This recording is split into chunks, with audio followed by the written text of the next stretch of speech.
Pemerintah Kota Banjarmasin mulai melakukan langkah pasti dalam menekan terjadinya lonjakan kasus COVID-19, walaupun PPKM level 4 kembali diperpanjang hingga 20 September 2021.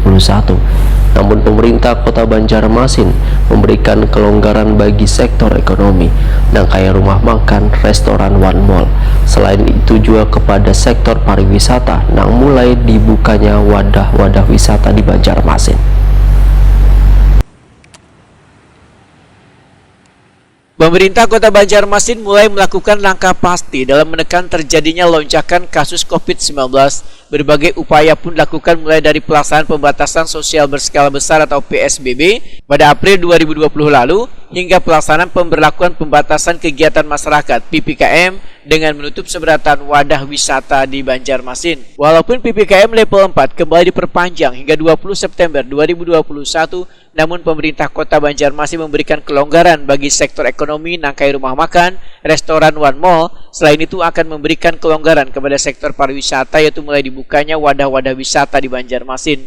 Demikian diperintahkan Wali Kota Banjarmasin Ibnu Sina, Wetakuni Prima TV jelang tengah hari Sabtu 11 September 2021. Menurut Ibnu Sina, wadah wisata di Banjarmasin yang diperbolehkan buka yaitu pengunjung yang datang hanya 25% dari kapasitas wadah wisata. Mendagri surat edaran itu boleh buka 25%.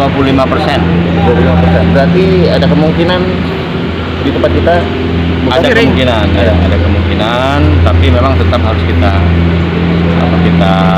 persiapkan baik-baik, jangan sampai nanti malah membeludak. Jadi harus diamankan betul. Seperti apa itu, Pak? Mungkin menjaga di depan-depannya atau Ya berarti kan harus dijaga. Satpol PPK nanti yang jaga dari dishub, mengingatkan warga yang memanfaatkan sarana wisata. Ibnu Sina berharap dibuka wadah wisata ini untuk memastikan meningkatnya kembali roda ekonomi warga Banjarmasin. Bahkan berbagai event maupun agenda seputar kota Seribu Sungai yang sebelumnya sempat tertunda, ini sudah mulai bisa dilaksanakan.